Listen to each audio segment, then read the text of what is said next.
Hey guys, Don Hill, Tampa Bay Real Producers, coming at you with another episode of our weekly podcast. We are fired up to have Lindsay Hernandez here today with us, who we're going to introduce and dive into her story in just a minute. But as you guys know, this is the podcast made for real producers, interviewing real producers, created by real producers for people who want to be real producers. And we're excited to have Lindsay here today. Lindsay was actually featured as a rising star in our March issue just recently, as you can see here. Check that out at TampaBayRealProducers.com. You'll be able to upload the entire issue there. But Lindsay, good to have you here today. How are you? Thanks for having me. I'm great. It's really our pleasure. Excited to dive into your story, and I'm glad we just got a chance to meet really for the first time. And I've been a fan watching what you've been doing here as a rising star in our market now for a while. Thank you. For people who don't yet know you, let's just kind of start a little bit with your background. Sure. And did you grow up around here? Are you from Tampa Bay initially? What did you do prior to real estate? And when did you get licensed? Listen, you asked for it, so yes, here it comes. Here it comes. Unleash. Yes, I grew up on Anna Maria Island. Okay. My dad grew up there, so we were, second generation. Fairly local then. Yeah, fairly local. I went to USF. I got a degree in education, and I was a special education specialist for the school district of Hillsborough County for almost 20 years. Cool. Loved it. It was fulfilling. It's all I ever wanted to do. I didn't stumble into education because something else didn't work for me. Yeah. It was all I ever really wanted to do. And then in 2016, we lost a son. And after he passed, I tried to tiptoe back into life as I knew it. It just didn't work for me. I couldn't really find my footing. They say create your new normal, and that wasn't happening for me. So in 2017, we had our youngest son, Chance. We named him Chance because we got another chance. And after that, there was no way. There was no way I was going to hand him over and be a part. I knew I had to do something different. So my mom has done real estate for a very long time. Okay. So I said, what do you think? So it was in the blood a little bit. Yeah, a little bit. So I asked if I could kind of hitch to her wagon, and she said, okay, go for it. So during night feedings, I'm, taking my classes online and making the most of my awake time. I got licensed, and that's all she wrote. I have not looked back since. That's good. So that was 2018, I think you said? That was 2018. Okay. Does your mom have a team? Yeah, it's me.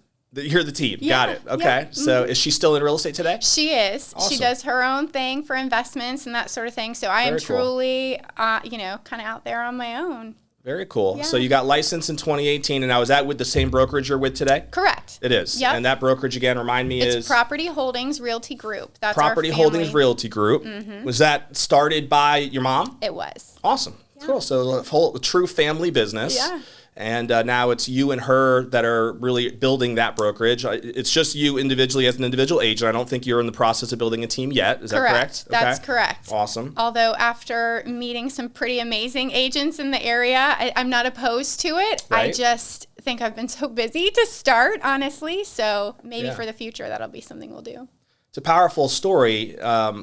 I think a lot of times it's those moments of sometimes tragedy, sometimes just I say the moment of decision that your life can be altered and changed. I think there's a lot of truth behind that. And so I'm imagining as a teacher, the tragedy you had to go through with your son, was it just something about the school environment that was hard for you to deal with after that, seeing kids reminding you of your son? Or That's a really great question. So I'll tell you, the first day back to work after my maternity leave and bereavement leave, I walked back into my office, and the calendar was on the day that I ran out to have him. Everything was left the way that I saw it last. And it was just so overwhelming. Yeah, I can imagine. Yeah, so I struggled to find a balance to kind of grieve and serve in such a huge capacity. I was the supervisor in my particular school for special education. So that is just very all-encompassing. All of your emotions, all of everything you got, you pour into it if you're doing it right. And so it was a lot. And I did it for a year. I came back and did it for a year, tried to navigate my way through, like I said, the new normal I was told I would have. And then Chance came along, and he just offered such a different perspective. I just felt like I needed to be closer to home in that season, and be with him, because now I know how fragile I was given the wisdom of knowing how truly precious time is and how fragile life can be. And I wasn't willing to forego that time with him. So, but I have always worked. I feel strongly about supplementing for our family and providing in some way. So I wanted to find a way to, make money and continue to serve my community and the people and families of my community in a way I always had, but in a way I could throw Chance on the back and go out. So here we go. So for the first year, he was on my back in a little baby Bjorn or whatever it was, and we went to showings. And I was about to ask that, so I would imagine, so you started, it sounds like, on a part-time type of a schedule where you were balancing being a mom, I did. raising Chance, figuring out this whole new business, right? This real estate thing, which is, we know the facts are, even people who commit to this full-time, it doesn't catch right away. So for some agents, it takes them many years to just kind of figure out how to do it the right way and what that's going to look like. Meanwhile, you still had some good success, pretty quickly in the process. There's a reason why we did feature you as a rising star in Tampa Bay Real Producers. I think you mentioned earlier that your best year was over $22 million in volume, over 50, over 40 transactions, over 60 transactions that you had that year. So it was my third year. That was your third year in business. So still being a mom, working, raising Chance, and of course you have other children I know as well. So have you found that real estate was able to fulfill what you were looking for in terms of that flexibility and what it has evolved to be for you? Speak a little bit on that. Wholeheartedly. So one of the biggest things that I had to overcome was that fear of something new. I was very comfortable in my career in education. I mean, I had retirement planned out. I was very happy where I was. I knew exactly what I was doing. I was established and knowledgeable.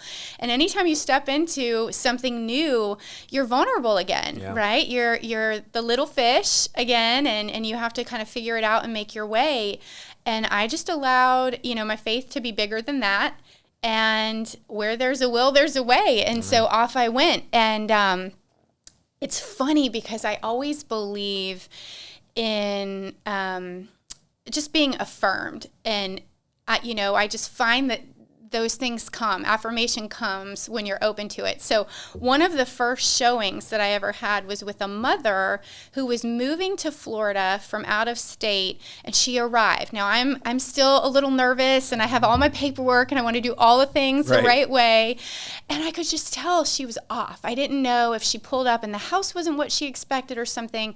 And she just said, "I'm so sorry. I just came from a meeting. My son is a student with special needs, and they just gave me this IEP, and I don't understand what it is because it's a Florida IEP." And there in that driveway, my two worlds collided, and I was affirmed. You were like the perfect realtor for her, huh? That I was where I was meant to be, and that I could still serve in the way that I was afraid I might not be able to.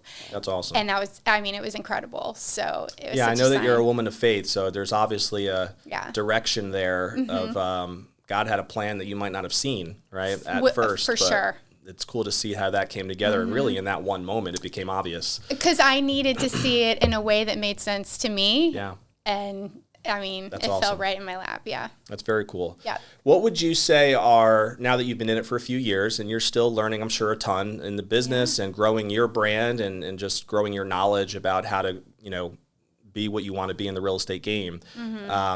What would you say is the most rewarding part, though, of being an agent in general, being a realtor, being in the real estate business compared to what you used to do? What have you found about it specifically that's the most rewarding? For me, It's service. That's my love language. And I have always been that way, and growing relationships and being able to provide a service that will help truly impact the lives and well-being of families and individuals. I mean, when you lay down at night after a hard day of work in that way, that's it. I don't need anything else. Yeah. Yeah. When you know you're really adding value. Yeah. Have you found that the relationships that you've had from your clients, is that sustained itself and continued to? Very much. Yeah. Yeah. So I'm a people collector.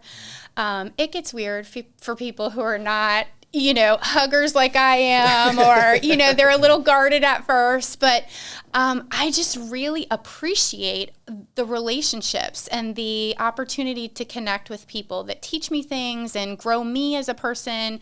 And I apply that to all of the transactions that I have, and I grow these relationships with these families and people.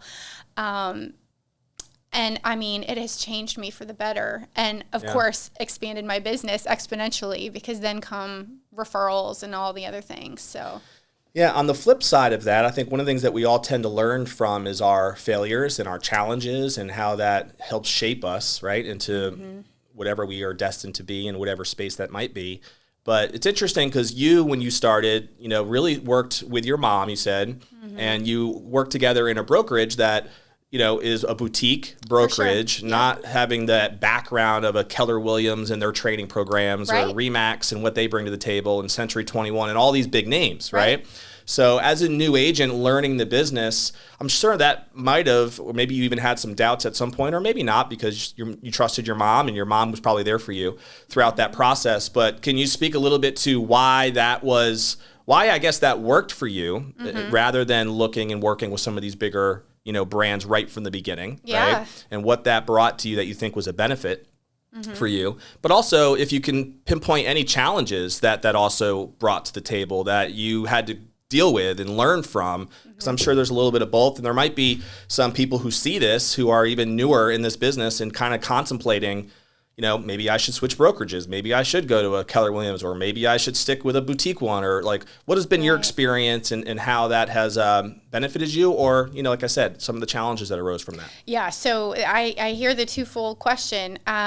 For me, the benefit was the autonomy, having the flexibility to make my schedule. Now, again, I don't know what I don't know, so I haven't worked for any other brokerage, so I don't know what their requirements look like. But from what I've heard, I don't have to do desk duty. I don't have to do open houses. I don't have to do some of those things. I do not attend mandatory Monday morning meetings, things like that, right? Well, you do with Chance, I'm sure. For sure. He is the colleague of all colleagues. But so it gives me a little extra flexibility. I heard you in previous podcasts talk about the benefits of a mentorship. I did not have that. I mean, I have support, but I did not have, mentor after mentor to kind of guide me. Right. I've collected my own mentors over time through other brokers and agents that I've met and befriended. But I think the benefit for my life right now is the flexibility of being able to make my own schedule and that sort of thing. And kind of take on the clients that I'd like to say I'm able to choose to work with. But I say that with the caveat that I've never not worked with anyone that's called me yet. So I've never turned anyone down. The struggle with it, I would say, because you love people and you found a way to love them all. I do. And there's always a way to help somebody. And if I'm not the one helping them, then in my mind, it's not going to get done right. So then I can't rest. But the struggle with that is that when I am in the heat of a transaction or juggling many, I don't have a team to call on. Yeah. There's no one that can do the inspection for me. There's no one that can open the door for me. It's all me. And I found that I've had to really prioritize my time very well so that I can get it all done and execute it well. Not just execute it in general, but execute it well so that at the end of the day, when the keys are handed over, they're pleased with the entire process and my performance. Yeah. So it gets a little tiring. I will say that I did not sleep much in 2021. Yeah. Just because of the amount of deals that you were working on and all of it being so new. And you mentioned 2021, you were a couple of years in by that point, but still it was a 60 transactions, a lot for one person. It was a lot. Yeah. So it was, the post-pandemic, right? And the heat of all of this crazy Tampa Bay market. Right. The GOAT was here. It was all of it. And everybody was coming. And so, I guess every agent kind of feels that sense of you want to take every call, right? Because you're not sure when the next one's going to come. So I did. And I worked very, very hard. So, what role did your mom play in helping you in those earlier years and getting traction and getting the business up and running? Was she that mentor role, would you say, for a while, only there when was she more kind of hands off, and if you needed her, you would go to her? That's right. Got it. So I'm a very I want to do it myself. I want to learn on my own. I want to take all the classes. I want to ask all the people, and if I need you, I'll call you. Got it. And so she really gave me that space. She was always available, mainly for the therapy that is required to do this job.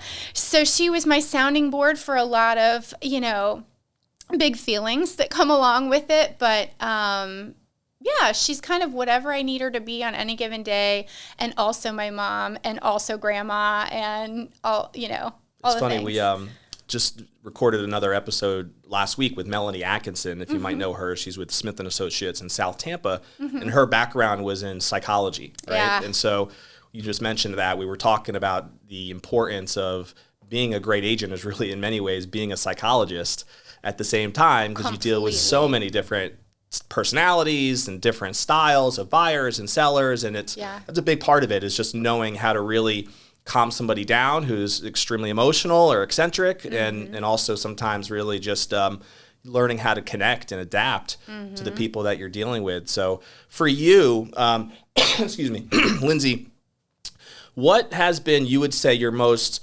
important success habits or secrets or tricks that you think has helped you grow the business as quickly as you have? What's worked, best for you to get out there and make something happen? Can you think about anything specific that you feel like has moved the needle for you? Yeah, I think consistency and diligence. My whole mission is personalized service and diligent care. I mean, without diligence, you've got nothing. You have to have a diligent work ethic. You have to be diligent in growing the relationships and the trust. So that has really benefited me. Of course, time management, right? You're never going to get to the closing table if you're unorganized or you don't prioritize well, that sort of thing. So time blocking is a good habit to have. Yeah, for sure. And then I think that I like to take this little nugget of wisdom from my husband.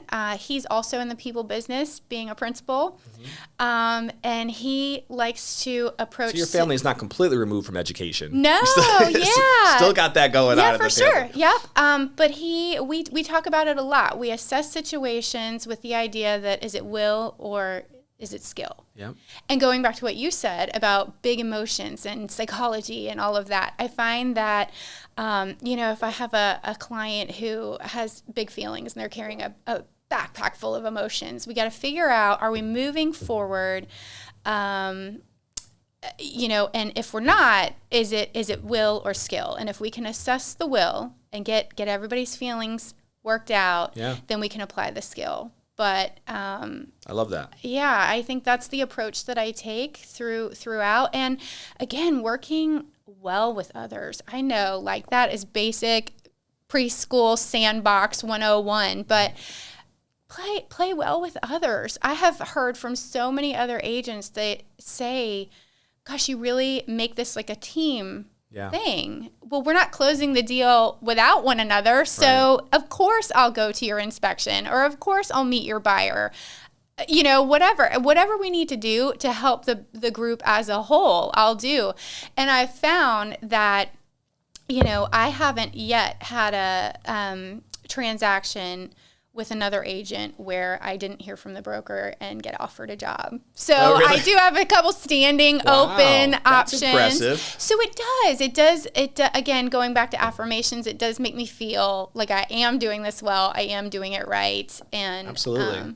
Well, you bring up a great point, because I think, if you're an agent out there, right, and you find yourself complaining a lot, right, about other agents on the other side of the transaction, or complaining about your buyers or your sellers or who's around you, or the deal fell apart, or the deal, shouldn't have fallen apart, but you can't figure out why, or you're blaming. There's a lot of blame going on in your business. If you give yourself an honest evaluation, let's be real.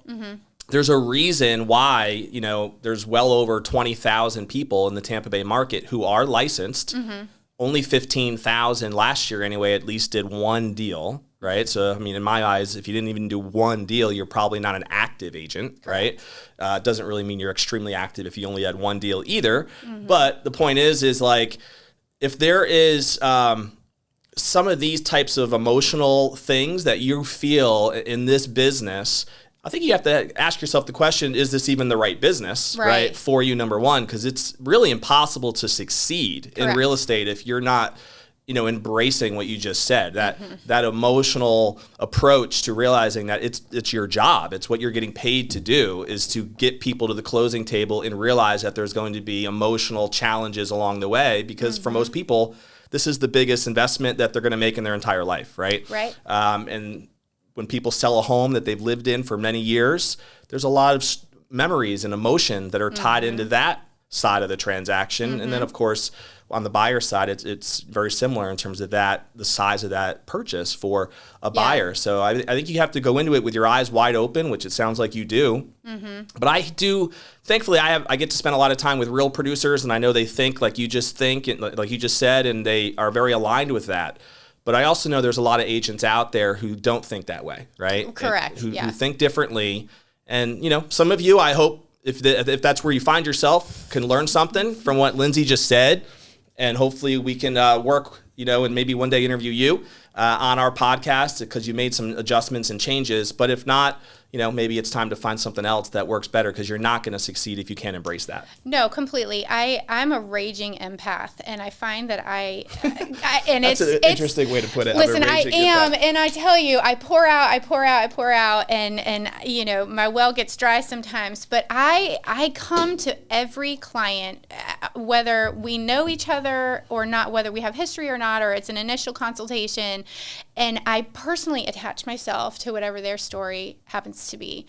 And I have been so blessed to exactly like you said, sell the home that's been in the family for generations. I sold one recently in Carrollwood, and I was the listing agent, and I could see in this huge oak tree a rope that was way at the top that had grown up with the tree from when the gentleman who was selling it used to swing on it when he grew up in the house, if that makes sense. Things like that. Family who have also lost children, I can clearly relate to that. And that home is the last place you ever held your child. So I know that by handing the keys over and closing the door, you're leaving that space that holds so much for you. So it's things like that. New first-time home buyers, they might not have a tragic history or a lot of, life behind them, but they have hope and a future and excitement and all of that. So it's just what propels me to keep going and push hard. And I love it. I wouldn't change it for the world. Yeah, no, it's awesome. And you could tell when you talk about it, you light up, your eyes glow, and you found something that you were wired for. And it's exciting to see what you've been able to do in a pretty short period of time, really, which is awesome. If you were trying, I know again you're not building a team yet, maybe one day you might, but again, one of the things I think is fascinating about your story is how quickly you were able to get traction and get success. This is, again, why we featured you as a rising star.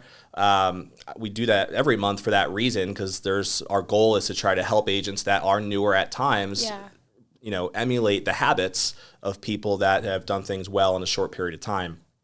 So if you had to kind of lay out just a couple specific things, you already mentioned time blocking, and maybe there's not anything else to add, and that's fine. We can move on if so. But I was curious, if you were to help a new person to try to replicate your success, is there anything else you would point out that you think is important for them to do in their first year to get on the right path, right? To be able to succeed as quickly as you were able to. Does anything else come to mind? I think be open-minded and be flexible. And I think don't be so hard on ourselves. If it doesn't feel like it's all happening, it doesn't mean that it won't. If it's meant for you, I believe nothing can stop it. Right? So I truly believe that if you keep applying that faith over fear and keep approaching every day with courage, it will come. And I also believe in the power of denial, because I think when a door closes, it's for our protection. So if we're not getting certain deals, or if we're not feeling like we have things going on, it's okay. It's okay as long as you're putting forth the effort every day. And back to, pre-licensing classes, that sphere of influence, right? Your circle of trust, your whatever. I started with serving a fellow colleague from my teaching days. Makes sense. And she's wonderful, word of mouth and things. So apply yourself there. But I have found that as a new agent, you get a lot of advice. Go to all the PTA meetings, go all the country club events, go to all the things and spread yourself far and wide. Well, then you don't even have time to serve anybody well. So hone in on what makes you happy and comfortable, because you will thrive from that. If you're spread too thin, you're not going to enjoy it. And if you don't enjoy it, you're not going to be successful. That's a great tip. I think the power of your network is a great way for many people to start. Right. But I do think, like you just said, there are many agents who don't know exactly what one niche that they want to focus on is. Right. And then they just end up trying to do too many things too quickly, and they don't get traction in any direction. Right. And the only message you get from that all is, you get is frustration. It's not working. Exactly. Right. I'm failing. Yeah. And that's a great way to look at it. So I think that power of focus, there's so many great books out there about that. And I think what you just mentioned makes a lot of sense for sure.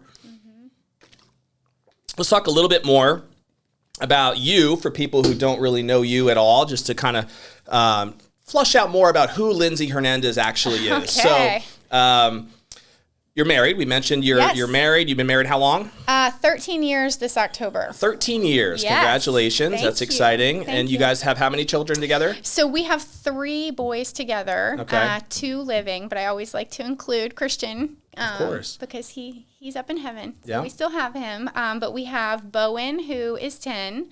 And then Christian, who would have just turned 7. And then Chance, who is 5. And what do you guys love to do for fun? What's the Hernandez family get Listen, fired up we have about? a wanderlust like none other. So we love to travel. We love spontaneity. I mean, we'll wake up on a long weekend and just hit it. Pack a bag and no reservation, land in usually Charleston, because that's our... Oh, I love Charleston. We got married there. We That's got awesome. engaged there. Nice. So we just... Is your husband from here too? He's from Pinellas County. So Okay. he's a product of Pinellas County you schools go. also. 2 local yokels. How about that? Yeah, so we love food. That is, if it's not tied down, it's for us. There you so go. we love trying new restaurants and, just exposing our kids to those kinds of things. We took our family to Charleston for the first time just a couple years ago. You did. And my wife fell in love with it. I fell in love with it. Our kids loved it. So we've gone a couple times now. I think it was maybe 3 or 4 years ago was the first time we went, and we've gone probably 3 times since. Incredible. Yeah, it's a cool town. That's what happened for us. So we went when we were newly dating. It was one holiday season for us together. We said, let's take a trip. So we closed our eyes, pointed to a map, and said, wherever we point to is where we're going to go. So we landed in Savannah. It was great.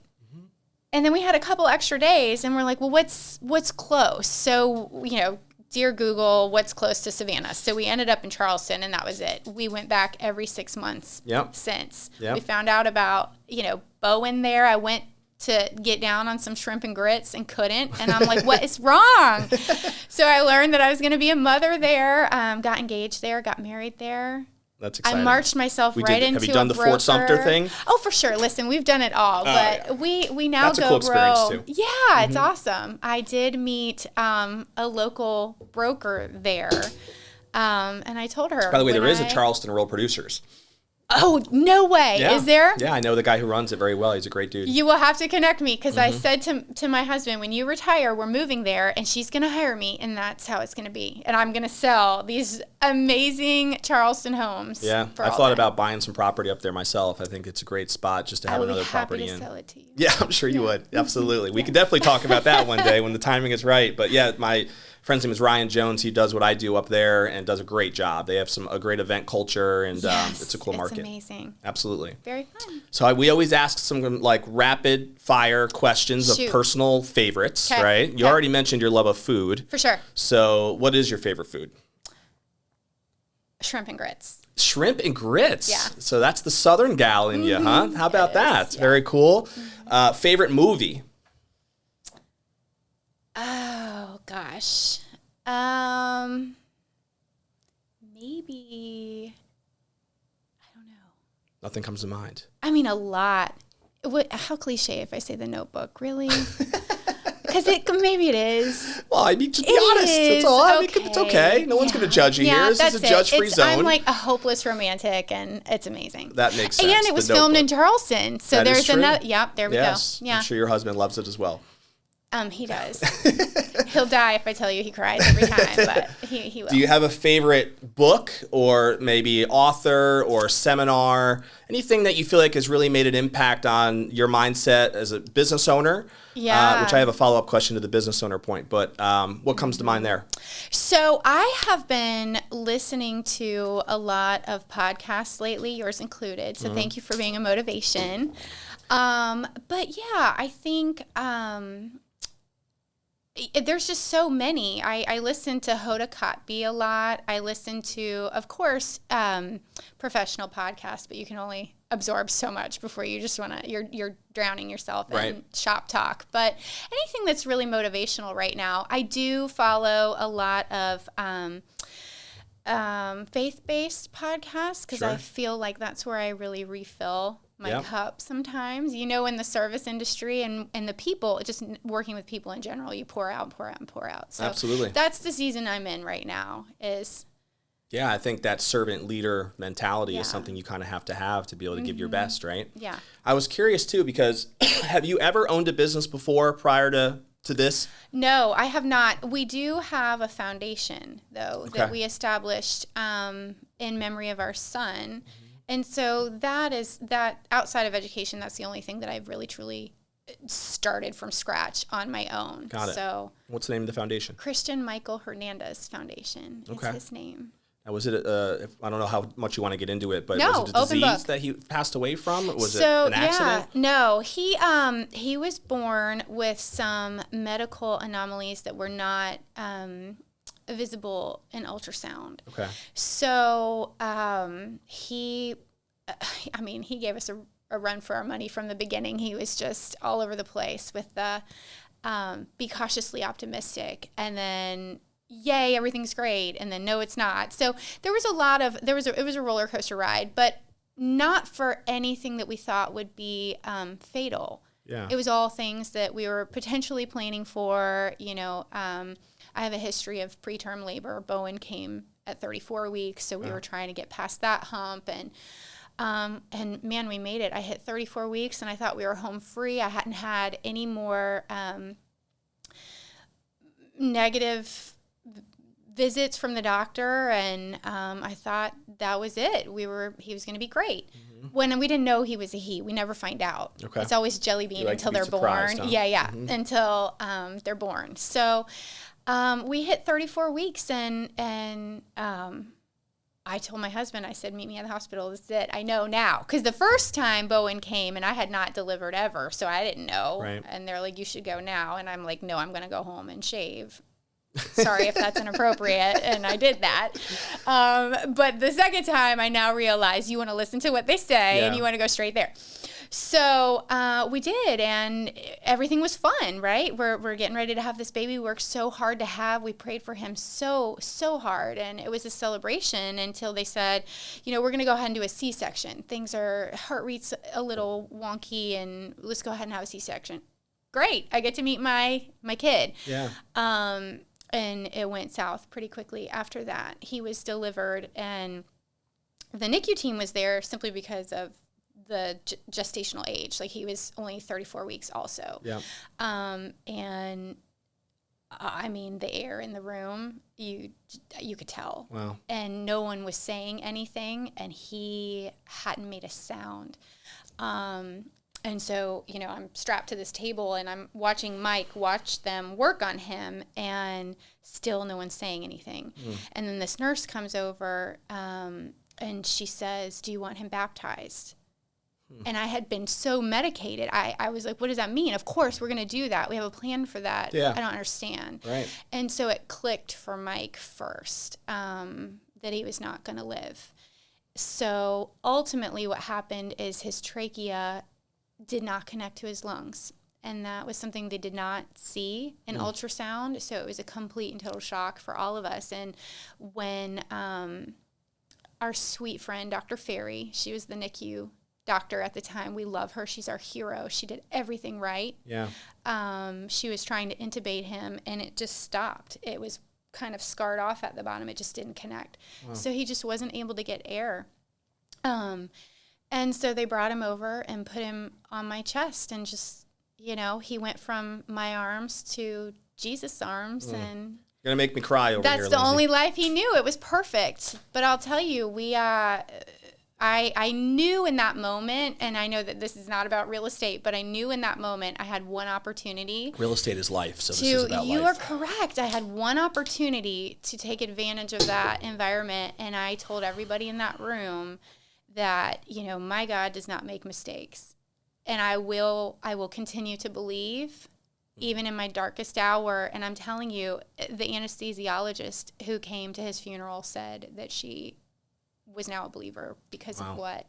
Yeah, so he was not an accident. Testimony. Yeah. Oh, his little life was mighty, and he had a purpose, and he continues to have one through our foundation. And that's awesome. Yeah. Thank you for sharing that. I think there's always a curiosity as to how that would happen, especially for parents. Yeah. And I can't imagine the emotion in the room, right, at that time, because I know, as you know, we have 5 kids. Yeah. And when the baby is born, that's the first thing you're looking for is, are they crying? Are they okay? And that's those and it signs. is surreal when it happens to you, and yours is the baby who doesn't make a sound. Yeah. But I will say, it's given me such an opportunity. Real estate has given me such an opportunity to kind of pour back. And sometimes I have clients who will take a portion of their proceeds from their sale and offer a donation somewhere in his memory. Or what I have been able to do is offer a donation or an act of service to a charity of my client's choice as part of their closing gift. I love that. So it's all wonderful. It is. Yeah. It's amazing how that, again, God used it for good and created something special out of it. Yep. Last question I always love to ask, and you might have just touched on the answer to this, but I think sometimes it's easy to just go through the motions of being in real estate, and every transaction is the same, even though every person's different. So I think that's a tricky thing to catch yourself in if you ever find yourself thinking that. Yeah. Is that every person, for them, this could be the first time that they've sold their home or bought their home or whatever, and you have to always put yourself in that person's shoes. Mm-hmm. But, excuse me, with that being said, what would you want, Lindsay, your legacy to be years from now? Within real estate, out of real estate, what do you think is most important to you that you would want to be remembered for in the years to come? Man, that I made a difference. That is that's making me emotional. That I made a difference, and that someone might forget the address, of the home that I sold to them, but that they will never forget how I made them feel. And that when my time is up, I will hear, "Well done, a good and faithful servant." Oh, that's a great point right there. Yep. Amen. Yep. Well, Lindsay, thank you for, we're going to wrap up here. This was a lot of fun. I didn't know all the details of your story, but this is why we love this podcast, is it gives us a chance to dive in a little bit more and get to know the story, the detailed story behind what we read in the magazine. Again, check out Lindsay's feature as a rising star in our March issue of 2023 for Tampa Bay Real Producers. I'm sure you'll be seeing much more of Lindsay in the months and years to come, not only hopefully attending our events, but just out and about in the real estate community as she grows her business and fulfills her calling. So we thank you, of course, for following us. If you don't already, subscribe on YouTube so you can see and be notified of all of the upcoming episodes yet to come. We drop an episode every Friday, so you'll be able to hear more about who the real producers are in the Tampa Bay market. And that's it. Signing off for now. Check you guys later.